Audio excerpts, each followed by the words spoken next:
Everyone, आज हम इस वीडियो में वैसे स्टूडेंट्स जो खासकर जामिया इस्लामी में बीबीए बीकॉम ऑनर्स के लिए एंट्रेंस एग्जाम देना चाहते हैं या बी ऑनर्स इकोनॉमिक के लिए एंट्रेंस एग्जाम देना चाहते हैं, उससे पहले मैं थोड़ा आपको क्लियर कर दूं यहाँ पे। एक तो ये है कि आपका जो बीबीए और बी कॉम ऑनर्स और बी इकोनॉमिक्स का है, इन दोनों का पेपर एक साथ होता है और इसका पेपर अब सेपरेट होता है। जैसे कि साफ यहाँ पे लिखा हुआ पेपर कोड से आपको दिख रहा होगा, B59 का मतलब है बी ऑनर्स इकोनॉमिक, और B04 में दो पेपर आ जा रहा है, बीबी और बीकॉम का। इंपॉर्टेंट ये है कि इन दोनों का एक पेपर होगा, यानी एक एग्जाम्स होगा और इसका अलग एग्जाम्स होगा।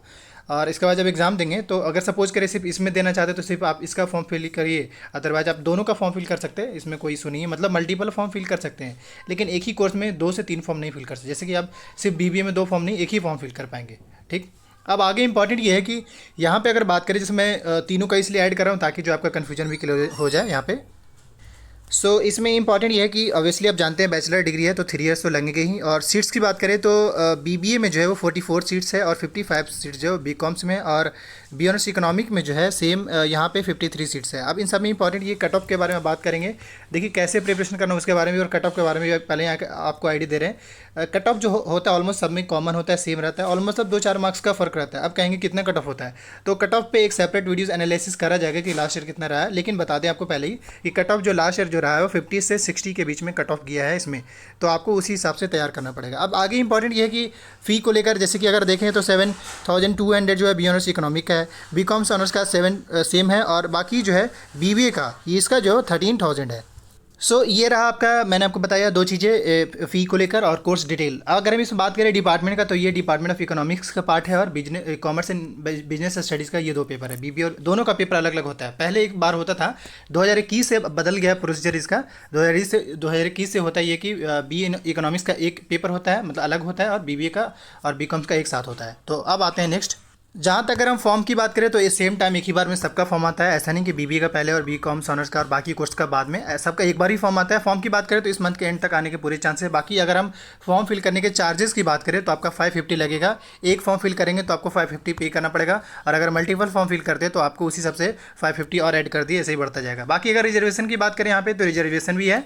जैसे कि 30% जो सीट्स है वो मुस्लिम स्टूडेंट्स के लिए रिजर्व है, 10% मुस्लिम में गर्ल्स का और 10% मुस्लिम में वुमेन का, यानी 50% जो सीट्स हैं यहाँ पे मुस्लिम स्टूडेंट्स के लिए रिजर्व है। बाकी का जो 50% है वो जनरल स्टूडेंट्स के लिए यहाँ पे रिजर्व है, यूँ मान के चले। क्योंकि बाकी ये कि वो लिस्ट जब आता है तो उसमें मेंशन रहता है कि हाँ भाई इस कोर्स में इतना है, इस कोर्स में इतने बच्चे का नाम आया है, तो इस हिसाब से जिनका अंदर डिसेबिलिटी जो उनको भी यहाँ पे रिजर्वेशन मिलता है। जामिया इंटरनल स्टूडेंट्स का भी रिजर्वेशन है, कश्मीरी माइग्रेंट और कश्मीरी स्टूडेंट्स का भी यहाँ पे रिजर्वेशन है। इसके अलावा जिन्होंने स्पोर्ट्स में अच्छा करा हो उनका भी यहाँ पे रिजर्वेशन मिलता है। एनसीसी और एनएसएस का सर्टिफिकेट है तो उनको भी यहाँ पे रिजर्वेशन मिलता है। अब अगेन अगर नेक्स्ट बात करें यहाँ पे तो और ये अगर हम इसमें बात क्वेश्चन का पैटर्न की बात करें तो एमसीक्यू रहेंगे, और बाकी ये कि एमसीक्यू के साथ साथ आपको जैसे जीएस का सेक्शन वो मैं आपको दिखाता हूँ। लेकिन इंपॉर्टेंट ये कि इसका जो एंट्रेंस टेस्ट सेंटर जो होता है वो दिल्ली में ही रहता है। आपको होम सेंटर जैसे आप लाइक पटना या फिर अदर स्टेट्स में अगर चाहेंगे तो इसका नहीं मिल पाएगा। इनका जो टेस्ट सेंटर होता है वो दिल्ली में ही होता है। इसके अलावा यहाँ पे ये कि जब सबसे पहला जो प्रोसीजर है इस एंट्रेंस का यही कि पहले तैयारी करिए। तैयारी करने के लिए बेहद पहले ज़रूरी है कि आप लास्ट का 4 to 5 ईयर का जो पेपर है बीबीए का, अब साथ में ही हुआ था लेकिन कोई नहीं, सबका पेपर देख लेंगे। मतलब बीबीए बीकॉम ऑनर्स और बीबीए बी ऑनर्स इकोनॉमिक्स का भी पेपर एक बार सोल्व कर लीजिएगा, अच्छे से एनालिसिस कर लीजिएगा कि क्या पूछ रहा है, क्या लेवल है, क्या स्टैंडर्ड है, फिर उसी हिसाब से आपको तैयारी करना है। जैसे कि उसमें हम आपका भी सिलेबस भी दिखाएंगे और बताएंगे आपको कैसे तैयारी करना है। लेकिन पहला तरीका ये होगा कि आप उसका जो पेपर है उसको सोल्व कर लीजिए। पेपर जब सोल्व कर लेंगे तो उसके बाद आपको एक आइडिया लग जाएगा एकदम से ब्रीफ में कि हाँ पूछा क्या जा रहा है, क्या लेवल है। तो उससे क्या होगा कि आपको थोड़ा सा समझ में आएगा हाँ भाई पेपर का जो स्टैंडर्ड क्या है। एंड अगेन अब आते हैं आपके एलिजिबिलिटी क्राइटेरिया। जैसे अगर भाई देव इस कोर्स में देना चाहते हैं तो इसका एलिजिबिलिटी क्राइटेरिया क्या है ये जानना बहुत ज़रूरी है। तो अभी जो है मैं आपको सिंपली एलिजिबिलिटी क्राइटेरिया दिखा रहा हूँ। अगर इसमें एलिजिबिलिटी क्राइटेरिया की बात करें तो देखिए बीए ऑनर्स और बीबीए का इन दोनों का एलिजिबिलिटी मेंशन है, कह रहा है 50% होना चाहिए और ओवरऑल 50% होना चाहिए। इसमें क्या कहा है, सीनियर सेकेंडरी यानी 12th के सर्टिफिकेट और इक्विवेलेंट एग्जामिनेशन, मतलब 12th के बराबर कोई वैसे एग्जाम हो जैसे इन जो इग्नू से करते या डिस्टेंस से करते तो उनका भी 12th एज ए कंसिडर किया जाता है। लेकिन एटलीस्ट जो है 50% होना चाहिए। अगेन अगर हम बीकॉम्स ऑनर्स वाले की भी बात करें तो इसमें भी सेम, मतलब दोनों के लिए एलिजिबिलिटी सेम है। ओवरऑल एटलीस्ट 50% आपका मार्क्स होना चाहिए। अगर है तो देन आप इस फॉर्म के लिए या एडमिशन के लिए एलिजिबल हैं। फॉर्म तो वैसे भी फिल कर देंगे लेकिन एडमिशन के टाइम में इशूज होता है, स्टूडेंट्स को एंट्री नहीं मिल पाता है। यूँ समझे कि एडमिशन के टाइम पे उनका एडमिशन हो नहीं पाता है अगर जब कम रहता है इसमें मार्क्स, तो ये इंपॉर्टेंट है। बाकी अब मैं आपको सिलेबस दोनों का दिखा रहा हूँ। सबसे पहले मैं आपको रिमाइंड कर दूं, इनका सिलेबस चेंज नहीं होता है, तो अगर आप देना चाह रहे हैं तो बिल्कुल जो सिलेबस में मेंशन है इसी हिसाब से आपको तैयारी करना है। बाकी ये कि अगर आप सिलेबस का पीडीएफ एक्सेस करना चाहते हैं, वीडियो का डिस्क्रिप्शन बॉक्स में टेलीग्राम का लिंक है, वहाँ से एक्सेस कर सकते हैं। क्वेश्चन पेपर की बात करें तो मैंने ऑलरेडी 4 to 5 ईयर का पेपर सोल्व करके अपलोड कर दिया है, चैनल के प्लेलिस्ट में जाकर चेक कर सकते हैं। अब आते हैं अगेन कि सिलेबस में क्या है इसका इंपॉर्टेंट। ये थोड़ा कुछ बेसिक गाइडलाइन है, लेकिन इन सब में सबसे ज़्यादा इंपॉर्टेंट यहाँ पे इन्होंने मेंशन कर रखा है क्या क्या पूछे जाएंगे। एक तो ये कि आपका जो पेपर जो रहेगा उसमें आपको जो टाइमिंग मिलेगा वो 1 hour 30 minutes का टाइमिंग मिलेगा, यानी 1 घंटा 30 मिनट का। और जो क्वेश्चन पेपर रहेगा वो 100 मार्क्स का रहेगा, यानी कि 100 मार्क्स आपको 130 मिनट मिलेंगे सोल्व करने में। बाकी ये कि सिंपली आपको सिर्फ सोल्व करना है, एंड कोई यहाँ पे इंटरव्यू वगैरह का सीन नहीं है, बस सिंपली आपको एमसीक्यू सोल्व करना है और आपको एक ओएमआर शीट मिलेगा, सिंपली उस पर कलर करेंगे। लेकिन एक बात और ऐड कर दें, यहाँ पे निगेटिव मार्किंग भी है, 0.25 मार्क्स। अगर आप एक गलती करते तो आपका 0.25 मार्क्स सही में से डिडक्ट हो जाएगा, तो ये निगेटिव मार्किंग है। सिलेबस की अगर बात करें तो इन्होंने सिंपली ये बता दिया। बाकी इन्होंने ये बताया कि क्या कहाँ से पूछा जाएगा, जैसे कि लैंग्वेज स्किल इन इंग्लिश से 20 मार्क्स, 40 मार्क्स जो है वो जीएस सेक्शन से रहेगा, रीजनिंग से 20 मार्क्स एंड न्यूमेरिकल एबिलिटी से 20 मार्क्स। यानी ये जो न्यूमेरिकल एबिलिटी की जो बात कर रहे हैं ये हो गया मैथ्स का पार्ट। ये रीजनिंग की बात करें ये 20 मार्क्स का हो गया। एंड अगेन बात करें तो यहाँ पे जनरल अवेयरनेस का, और जनरल अवेयरनेस 40 मार्क्स। इसको आप कहाँ से तैयार करेंगे? देखिए, एक तो लूसेंट का जो बुक आता है उससे आप फॉलो कर सकते हैं, लेकिन ये कि जनरल अवेयरनेस में कुछ करंट का भी पार्ट होता है, और लैंग्वेज स्किल तो ये फिक्स है, मतलब इंग्लिश का ही है, तो ये क्वेश्चन पेपर देखेंगे तभी आपको आइडिया लग पाएगा। तो इसके लिए आप क्वेश्चन पेपर देख लीजिएगा, उससे आइडिया लगाइएगा।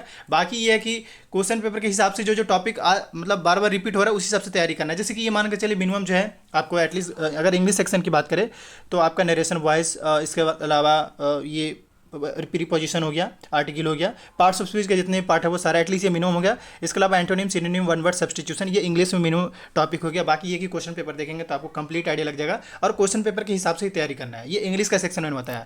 बाकी अगर हम जनरल अवेयरनेस की बात करें तो उसमें एक लूसेंट का बुक आता है, उसको आप अच्छे से फॉलो कर सकते हैं। और एक तो ये कि हम लोग ऑलरेडी सीरीज चला रहे हैं जनरल अवेयरनेस का, उसको भी जरूर देख लीजिएगा। इसके साथ ही जामिया ने जो यूजी कोर्स में जितने भी पेपर अलग अलग पेपर में पूछा है, जीएस का सेक्शन आप उसको देख लीजिएगा। वहाँ से आप बहुत हद तक आपका आराम से ये 40 में एटलीस्ट 22 एटलीस्ट जो है 20 से 30 के बीच में स्कोर कर सकते हैं, और ये इनफ होगा अगर उतना स्कोर करते हैं। और बाकी इधर से आप मैनेज कर पाते हैं लाइक लैंग्वेज से और रीजनिंग और मैथ से, तो आराम से एटलीस्ट जो है कम से कम 55 प्लस या 60 के आसपास स्कोर करना है, ताकि आपका सिलेक्शन फर्स्ट लिस्ट में नाम आ पाए। तो ये मैंने आपको अभी बताया कि इसका B04 यानी बीबीए और बीकॉम ऑनर्स का।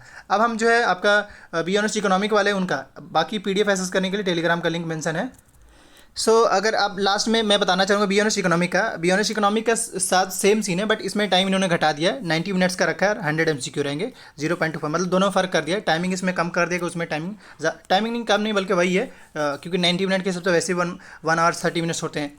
बट देखा जाए तो सिलेबस जो है ना वो दोनों के लिए सेम ही है, कोई अलग नहीं है। हाँ ये है कि आप बीबीए के लिए देना चाहें तो इकोनॉमिक्स यानी क्योंकि आर्ट्स मतलब कॉमर्स साइड से है ये पेपर आ जाता है, तो कॉमर्स के बारे में आपका नॉलेज होना जरूरी, मतलब इकोनॉमिक्स से नॉलेज होना जरूरी है, क्योंकि क्वेश्चन पेपर देखेंगे तब आपको आइडिया लग जाएगा। बाकी तो ये कि अगर आप सिलेबस देखेंगे तो जो मैंने आपको बीबीए का दिखाया वही बी ऑनर्स इकोनॉमिक का है, वही बीकॉम ऑनर्स का भी है, सेम प्रोसीजर है कट ऑफ का लेकर भी, और कट ऑफ भी ऑलमोस्ट सेम ही जाता है। बट हाँ दोनों का पेपर अलग अलग होगा, ये इंपॉर्टेंट बात है। हाँ ये कि 2021 का जो पेपर है उसका भी मैंने अपलोड कर दिया, आप जाकर चैनल पर विजिट करके आप देख सकते हैं। जीएस के लिए मैं रिकमेंड करूँगा, मैंने ये सीरीज चल रहा है उससे अपडेटेड रहिए। बाकी टेलीग्राम का जो लिंक है वहाँ से भी अपडेटेड रहिए।